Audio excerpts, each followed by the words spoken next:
Hello good morning students.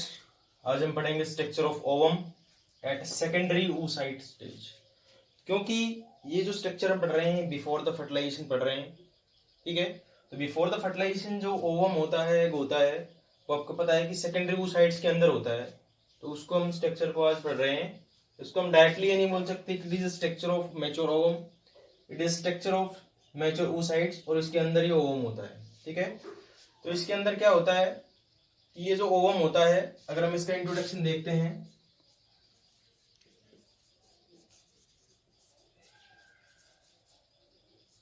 तो पहली बात तो ये आती है कि जो ओवम होता है वो फीमेल गैमीट होता है,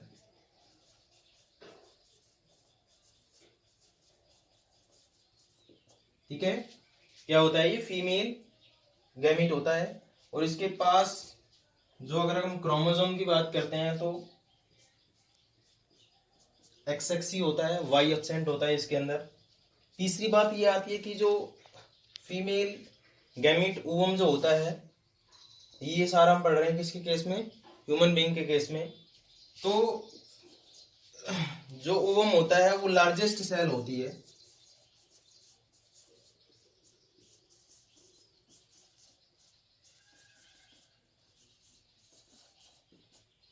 ठीक है। अगर हम लार्जेस्ट सेल की बात करते हैं तो ऑस्ट्रिच का एग आता है जो लार्जेस्ट सेल होता है, उसका साइज 170 mm होता है। लेकिन जो लार्जेस्ट सेल, अगर हम बात करते हैं ह्यूमन बीइंग्स के बारे में, ह्यूमन बीइंग्स में जो सेल होती है लार्जेस्ट वो ओवम होती है और उसका साइज होता है 50 mm, ठीक है। एज कम्पेयर टू अगर हम स्पर्म की बात करते हैं, स्पर्म का साइज 0.05 mm होता है। तो अगर कंपेयर करते हैं तो ये जो ओवम होता है ये 1000 टाइम्स लार्जर इन साइज होता है देन स्पर्म, ठीक है। तीसरे इसके अंदर आता है कि ये जो ओवम होता है ये एलेसिथल होता है।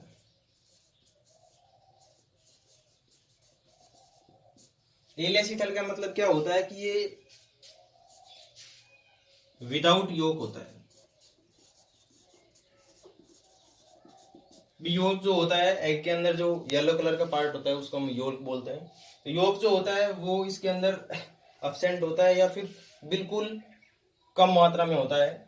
उसको हम, अगर बिल्कुल ही कम में होता है, कुछ एग्स के अंदर ये थोड़ा सा रह जाता है योक, तो उसको हम बोलते हैं माइक्रो लेसिथल, ठीक है। यानी कि उसकी जो अमाउंट है वो बिल्कुल क्या है, कम है, ठीक है। तो उसको हम बोलते हैं माइक्रोलेसिथल। ये दोनों एग्जिस्ट करते हैं ओवम के अंदर। योग जो होता है, बात यहाँ पे आती है कि जो योग होता है वो इसके अंदर या तो कम क्यों होता है या बिल्कुल नहीं होता, क्यों नहीं होता। तो अगर नॉर्मली हम अदर एग की बात करें, अगर जैसे मान लें का है, तो उन सब के अंदर जो योग होता है वो काफी ज्यादा मात्रा में होता है, प्रोटीन का बना हुआ होता है। योग जो होता है उसके अंदर एल्बुमिनियम ग्लोबुलर प्रोटीन होती है। तो ये वाला जो प्रोटीन होता है ये इसके अंदर एब्सेंट क्यों होता है? क्योंकि आपको पता है कि जैसे फर्टिलाइजेशन हो गया, फर्टिलाइजेशन के जस्ट बाद जो ये ओवम होता है, एग होता है, ये प्लेसेंटा के थ्रू जो एम्ब्रियोनिक डेवलपमेंट होता है वो प्लेसेंटा के थ्रू न्यूट्रिशन लेता है। तो इसको there is no requirement of the any type of protein for the development, क्योंकि वो जो मदर होती है उसके प्लेसेंटा के थ्रू वो न्यूट्रिएंट लेता रहता है। इसी वजह से इसके अंदर जो योग होता है वो बहुत कम या फिर बिल्कुल नहीं होता, ठीक है। इसके बाद एक वर्ड आता है कि ये जो होता है इसके अंदर नॉन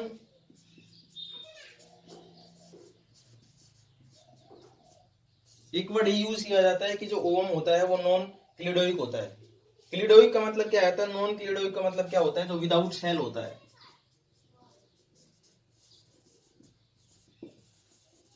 ठीक है। विदाउट सेल का मतलब क्या है कि आपने देखा होगा कि जो हेन का एग होता है उसके आउटर में कैल्शियम कार्बोनेट की लेयर होती है, इसको हम सेल बोलते हैं, ठीक है। प्रोटेक्टिंग लेयर होती है, लेकिन इसके अंदर ये एब्सेंट होता है जो सेल होती है वो, क्योंकि इसके अंदर 3 others layer are present for the protection. तो ये था इसका इंट्रोडक्शन। फीमेल गैमेट होता है, इसके अंदर XX क्रोमोसोम होते हैं। Larger cell in human beings होता है, ये 50 mm जो होता है इसका साइज होता है, और ये लगभग 1000 approx times more larger than the sperm होता है। एलेसिथल का मतलब क्या होता है कि इसके अंदर योग जो होता है वो या तो एब्सेंट होगा या फिर बिल्कुल ट्रेस अमाउंट के अंदर होगा, बिल्कुल कम अमाउंट के अंदर होगा। अगर वो जिसके अंदर योग थोड़ा बहुत बचा भी है तो उसको बोलते हैं माइक्रोलेसिथल, और अगर बिल्कुल नहीं है तो उसको बोलते हैं एलेसिथल। तीसरा आता है नॉन क्लियोडिक कंडीशन। नॉन क्लियोडिक कंडीशन क्या होती है कि उसके अंदर जो सेल होती है, ठीक है, सेल जो होती है वो इसके अंदर एब्सेंट होती है। अगर हम कंपेयर करें अदर एग्स के थ्रू, हैन वगैरह है, तो अदर एग्स जो होते हैं उन सब के अंदर आउटर एक हार्ड लेयर होती है, इसको हम सेल बोलते हैं। फॉर एग्जांपल हैन के अंदर देखते हैं तो जो आउटर लेयर होती है कैल्शियम कार्बोनेट की बनी हुई प्रोटेक्टिंग लेयर होती है, ठीक है। तो ये सब क्या होता है, इसका इंट्रोडक्शन है। इसके बाद इसकी बात करते हैं इसकी स्ट्रक्चर की। स्ट्रक्चर जो आती है बहुत इंपॉर्टेंट है इसकी।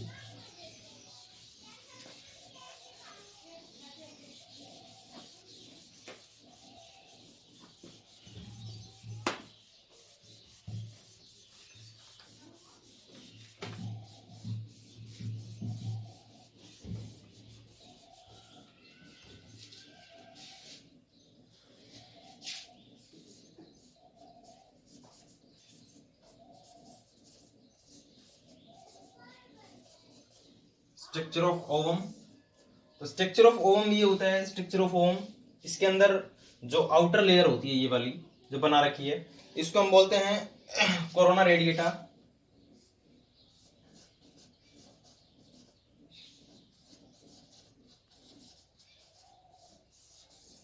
ठीक है।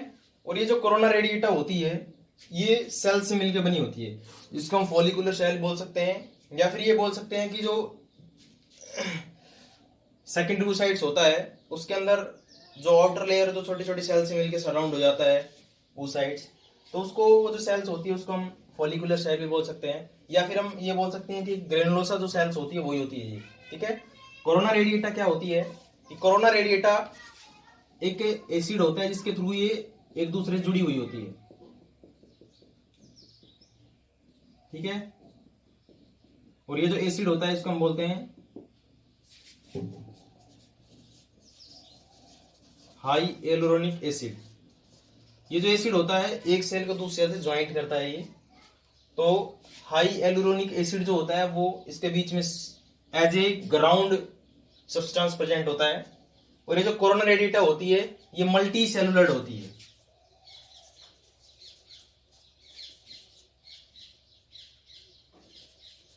ये जिसको हम बोलते हैं मल्टी लेयर्ड होती है, ठीक है। बहुत सारी सेल्स होती है और ये मल्टी लेयर्ड के अंदर प्रेजेंट होता है। जैसे यूनिसीरिएट कंडीशन होती है जिसके अंदर जो एक लेयर होती है और उसके अंदर बहुत सारी सेल्स होती है, सिंगल सेल यूनिसेरिएट, ठीक है। मल्टी सीरिएट कंडीशन वो होती है जिसके अंदर बहुत सारे लेयर्स के अंदर बहुत सारी सेल्स होती है, तो इसके अंदर मल्टी सीरिएट कंडीशन होती है। और इसके अंदर जो ये फॉलिकुलर सेल्स होती है जिसको हम बोलते हैं ग्रेनुलोसस सेल्स होती है, ये एक दूसरे से ज्वाइंट होती है हाई एलुरोनिक एसिड के थ्रू। और ये जो एसिड होता है ये डिजोल्व होता है किसके थ्रू, स्पर्म का जो एक्रोसोम होता है उसके अंदर हाइलोएरिनोडेज एक एंजाइम्स होता है, उस एसिड ही होता है वो, तो उसके थ्रू ये क्या होता है, डिजोल्व होता है, ठीक है। जैसे ही स्पर्म यहाँ पे आता है, ठीक है, तो स्पर्म जो होता है वो क्या करता है, यहाँ पे इस एसिड जो होता है ये हाई एरोनिक एसिड, तो ये जो स्पर्म होता है ये भी हाइलो एरोनोडेज एक एंजाइम्स होता है, सॉरी एसिड होता है, एंजाइम्स ही होता है वो रिलीज करता है। वो एंजाइम्स जो होता है वो एंजाइम्स इसको डिजोल्व कर देता है एसिड्स को, ठीक है। और जैसे इसको डिजोल्व करता है तो ये जो आउटर लेयर जो होती है ये क्या हो जाती है, यहाँ से डिजोल्व हो जाती है, ठीक है। और फिर वो ओवम के पास पहुंच जाता है। अब क्या होता है कि इसकी जो इनर लेयर होती है, ठीक है, इसके जस्ट इनर लेयर जो होती है उसका हम बोलते हैं जोना पेलुसिडा। ये जोना पेलुसिडा जो होती है ये क्या करती है, ये थिक लेयर होती है, और ये जो जोना पेलुसिडा होती है ये ग्लाइकोप्रोटीन की बनी हुई होती है,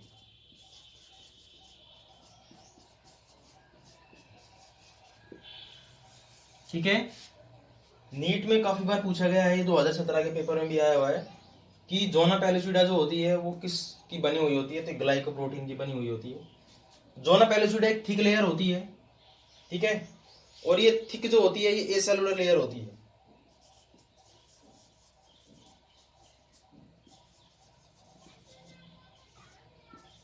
ठीक है। और ये जो जोना पेलिसिडा होती है, इसके अंदर क्या होता है कि ये काफी सारे फंक्शंस करती है यहाँ पे।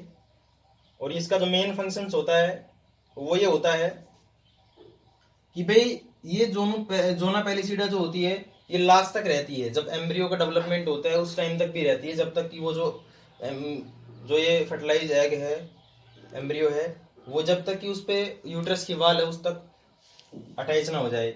तो ये क्या होता है कि ये जो सबसे पहले बनती है जोना पेलिसिडा और लास्ट तक रहती है ये, क्योंकि ये प्रिवेंट करती है कि जो हमारा ये ओवम होता है ये फर्टिलाइज होने के बाद, आपको पता है कि फैलोपियन ट्यूब के अंदर फर्टिलाइज होता है और फर्टिलाइज होने के बाद ही यूट्रस के अंदर जाता है। तो ये उसकी जो दीवारें होती है फैलोपियन ट्यूब की, उस पे ये एबनॉर्मल ना चिपक जाए कि भाई अगर सपोज ये फर्टिलाइजेशन ट्यूब है, यहाँ पे फैलोपियन ट्यूब है, ठीक है, यहाँ पे ओवरी है और यहाँ से निकला, तो ये कहीं पे भी अगर चिपक गया तो क्या है, यहाँ दिक्कत आ जाएगी।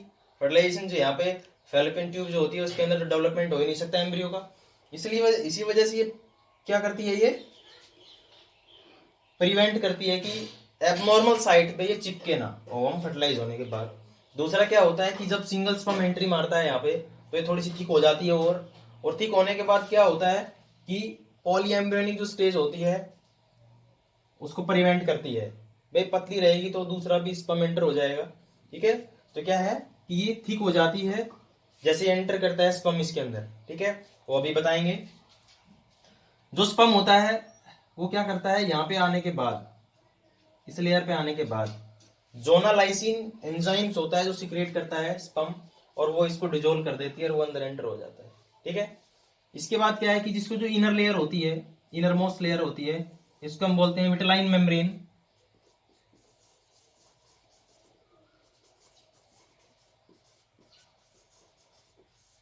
ये विटेलाइन मेम्ब्रेन जो होती है मोस्ट इंपोर्टेंट होती है। ये विटेलाइन मेम्ब्रेन पोलराइज होती है,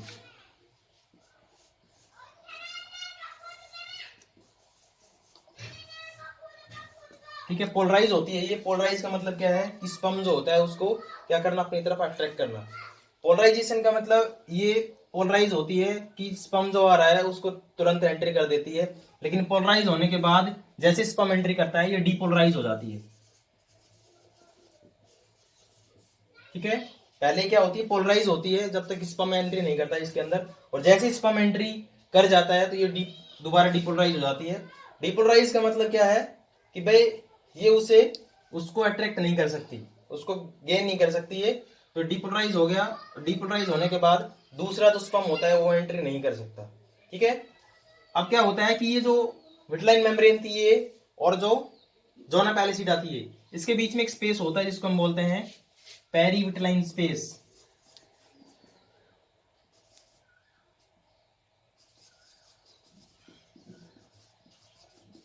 ये एक स्पेस होता है तो किसके बीच में, जोना पेलिसिडा और दूसरी विटेलाइन मेम्ब्रेन जो होती है उसके बीच में स्पेस होता है, इसको हम बोलते हैं पेरीविटेलाइन स्पेस होता है, ठीक है।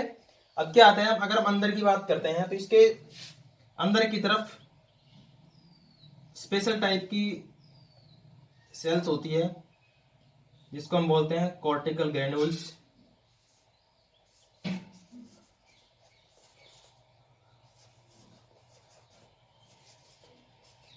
कॉर्टिकल क्यों बोला है, क्योंकि यहाँ पे पेरिफेरल पोजीशन जो है वहां पे प्रेजेंट है, ठीक है। तो आपने पढ़ा होगा कॉर्टेक्स रीजन जो होता है वो हमेशा पेरिफेरी की तरफ होता है, ठीक है। तो इसको कॉर्टिकल ग्रेन्यूल्स बोल देते हैं। ये कॉर्टिकल ग्रेन्यूल्स क्या करती है, इस बहुत ही जबरदस्त फंक्शन होता है इसका, कॉन बनाती है ये, ठीक है। ये साइड में कॉन बना देती है, और कॉन बनाने के बाद क्या होता है,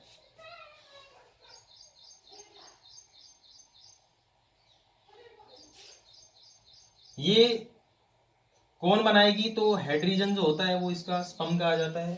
फिर ये रोटेट करेगी 180 डिग्री सेंटीग्रेड एंगल पे,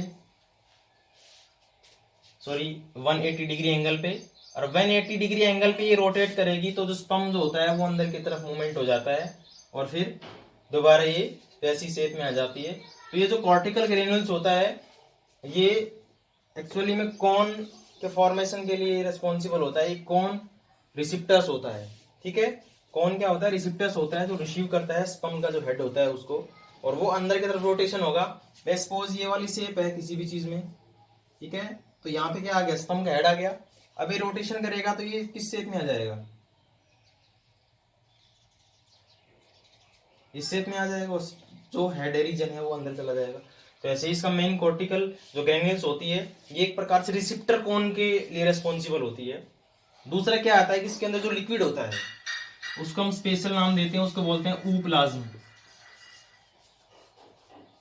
ठीक है, ऊप्लाज्म क्या होता है, इसका जो अंदर का लिक्विड होता है उसको हम बोलते हैं ऊप्लाज्म, और इसका अपना खुद का क्या होता है, न्यूक्लियस होता है, न्यूक्लियस बोल सकते हैं। और इसके अंदर एक चीज आती है कि इसके अंदर जो माइटोकॉन्ड्रिया होते हैं वो मिलियंस ऑफ माइटोकॉन्ड्रिया होते हैं।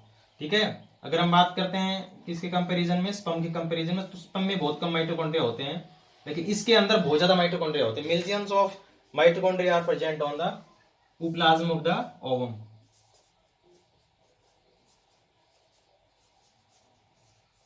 ठीक है, अब यहाँ पे एक स्पेशल रिएक्शंस होती है इसके अंदर, जो ओवम होता है इसके अंदर, ये जैसे ही स्पर्म पहुंचता है किसके पास, अब क्या है कि यहाँ पे एक स्पेसिफिक नेचर होता है कि दूसरी स्पीसीज का जो स्पर्म होता है वो अंदर क्यों नहीं एंट्री करता, वो मेन बात यहाँ पे आती है। ठीक है, और एक बात यहाँ पे मैं भूल गया, जो विटलाइन मेम्ब्रेन्स होती है वो फॉस्फोलिपिड की बनी हुई। ठीक है, और ये नीट 2015 में पूछा गया था। ठीक है, काफी नीट के पॉइंट ऑफ व्यू से काफी इंपॉर्टेंट है ये, विटलाइन मेम्ब्रेन जो होती है फॉस्फोलिपिड की बनी होती है। हम बात कर रहे थे यहाँ पे, तो एक स्पेसिफिक नेचर होता है ओवम का कि वो अपने जो स्पीसीज होती है उसी का वो जो स्पर्म होता है उसको गेन करता है। ठीक है, वो क्या रिएक्शन होती है वो मैं इधर बता रहा हूँ, ध्यान देना थोड़ा सा, कि जैसे ही स्पर्म जो होता है वो इसको डिजोल्व करके कोरोना रेडिएटा को वो पहुंचता है जोना पेलिसिडा के पास। अब जैसे ही वो जोना पेलिसिडा के पास पहुंचता है तो जोना पेलिसिडा जो होती है,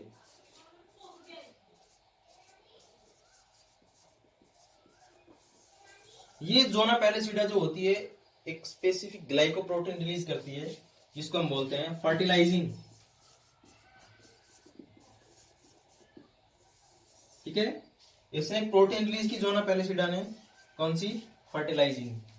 अब जो फर्टिलाइजिंग जी वो फर्टिलाइजिंग होता है, इसके जैसे ही एक्सेप्ट करता है कौन, ये जो स्पर्म है ये, तो ये स्पर्म जो होता है ये रिलीज करेगा एंटी फर्टिलाइजिंग।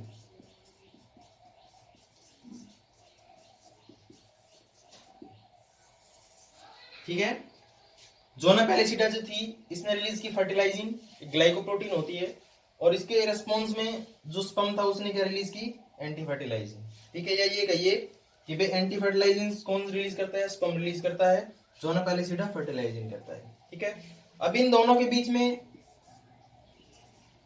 स्पेसिफाइंग होती है कि भाई ये जो स्पर्म है वो इस स्पीसीज का है या नहीं है, तो इसको हम बोलते हैं fertilising anti fertilising reaction. Fertilising anti fertilising reaction. ठीक है, जो डिसाइड करती है कि हाँ ये स्पर्म जो है इसी स्पीसीज का है और ये स्पर्म एंट्री कर सकता है। ठीक है, और वो फिर स्पर्म रिलीज करता है क्या, जोना लाइसिन, एंजाइम्स होता है जो डिसोल्व कर देता है इसको, जोना पेलिसिडा को। ठीक है, तो ऐसे ही था स्पर्म के बारे में। अब मैं थोड़ा सा इसके अंदर एक